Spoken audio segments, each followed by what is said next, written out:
The roads are very, very small here. The roads and the parking lots and everything. Sometimes I go into a parking garage and I'm like, there's no way I'm getting out of here without a dent on my car. There's no way.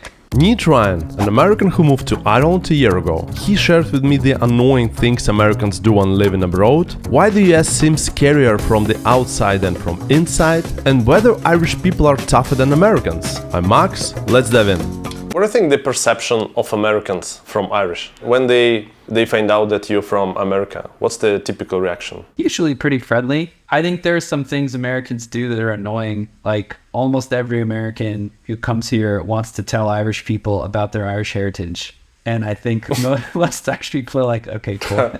You and everybody else. So I try not to do that as much. I think generally like the Irish are very friendly to almost everybody. Are there any stereotypes Irish people have about the US people, about Americans? I guess I would see this more from like a work context. I think a lot of the world perceives Americans as being very confident in the workplace, not always in a good way. It's sort of like able to like bullshit. You know, this came up more in Asia, I think. It's like I had a buddy of mine who at one time was like in meetings, what he always noticed was if a question was asked, and, you know, he was from Taiwan, and he's like, if someone asked me a question, I don't know the answer, I would just say, yeah, I don't know the answer, but like, I'll go figure out and get back to you. And he's like, in that same situation, someone maybe there was American would get a question where they don't know the answer, and they'd talk for 3 minutes without answering the question, but just sound like they kind of knew what they were talking about. And it was funny when he said that, because I was like, yeah, I do that sometimes. Like, instead of just saying, I don't know the answer, I'd be like, well, I don't know, I would think like, you know, this and this and this based on some experience that I've had or this thing that I heard a while ago. And you're sort of like speculating about what the answer could be. But at the end, you'll probably just say like, but let me go like, you know, spend some more time and come back to you with a more thoughtful reply or something. But it's just like to a lot of the world that just feels like bullshitting. Like you're not really answering the question, you're sort of like talking your way around it. And I don't know why we do that, but I noticed that I do it too. So I think it's fair that he feels that way. I think the Irish would probably say that too about Americans. What about the language? Did you have any difficulties to understand Irish people, especially if they are not from Dublin, but from somewhere in the, I don't know, small towns in Ireland? Yeah, sometimes I'll get like a really thick accent and I don't really know what someone's saying.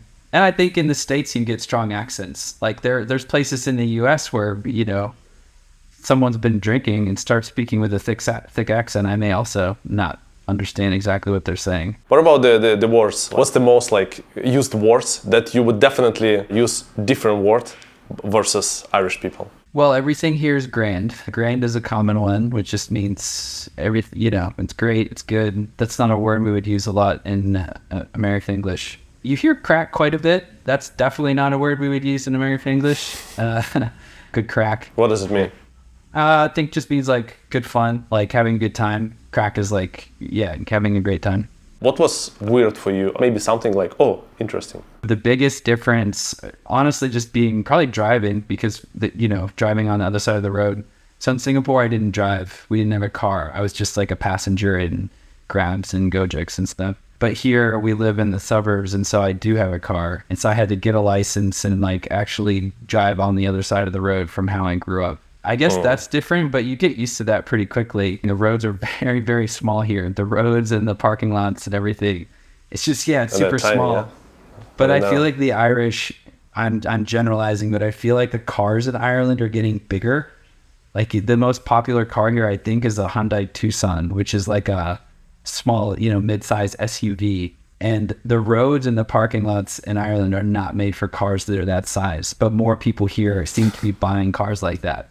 So now everybody's just driving in these very tight, narrow roads and spaces. Like sometimes I go into a parking garage and I'm like, there's no way I'm getting out of here without a dent on my car. There's no way. Yeah, that's funny. Compared to the US, like huge cars, but they're also pretty spacious. Yeah, huge cars, but huge roads. And yeah, it's built for big cars. They're probably built for like the biggest pickup trucks.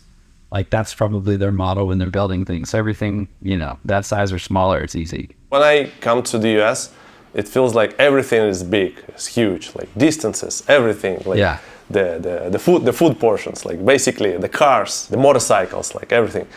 Does it feel like you think for like, let's say typical, you're not typical American, but for typical American, it would be like you would feel like squeezed, the lack of space if you move to Ireland? I think so. Things would feel tight.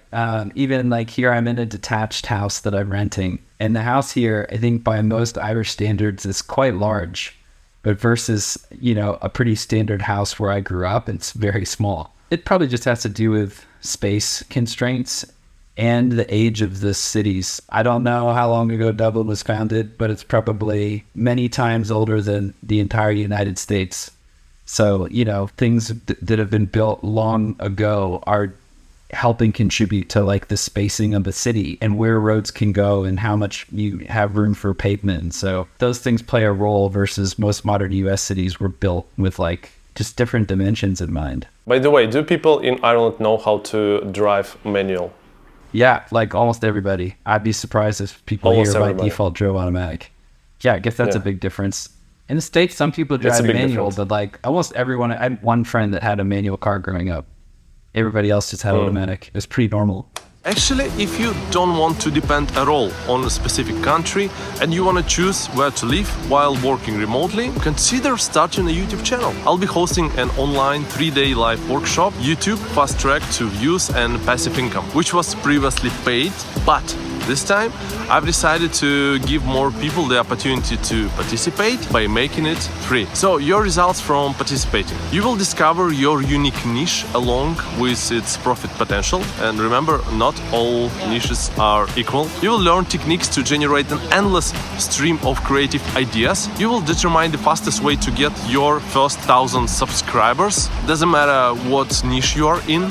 Important one, you will overcome fears like being camera shy or fearing judgment from others, and you finally make your first video during this workshop. And the most important one, you will learn how to outplay the YouTube algorithm to generate a large number of views for every video, even with a small number of subscribers. So I've put together the strategies that worked for me and many others. So basically it's a 3-day online workshop, and if it resonates with you, click on the link in description and book your seat right away. What's your view on the US after living for 5 years abroad? When you look at the US through the lens of media from further away, you see out of a country of 330 million or whatever it is, you see a lot of the negative things brought up. And so, things like, I don't know, it's like every day is another shooting and another protest and another, some of our crazier politicians are saying something or in court or whatever. It just, to me, it looks from the outside like a complete dumpster fire is the way I describe it.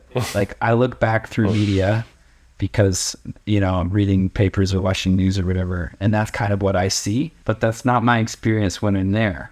When I'm there and I'm, with my family in Tennessee or, Chicago or in-laws near Washington, D.C., it's like life is pretty normal. It's mostly suburban life and malls and, going to the movies with your kids or whatever it is. And all of that feels very normal and the same. So I think like the everyday life experience that I have there is exactly what it was growing up. So it doesn't feel particularly different. But when you look at the little pieces of what happened across the entire country and are reported on through the news, it looks awful. So I think like that's a disparity to me.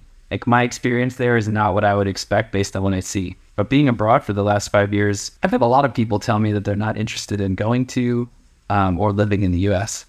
And I'll almost say, oh, that's interesting. Like, why not? And they're like, well, I don't want to get shot or I don't want to be, involved in some massive, protest that goes crazy or everybody there's so racist. I'm like, yeah, it certainly appears that way, because that's what I see too from a distance.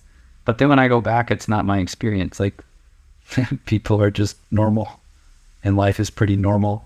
And then there's not like any more risk than I felt anywhere else. That's kind of how I see it from abroad. I don't know that my perception has changed too much. Actually, I take that back. I do think it's changed a little bit based on that.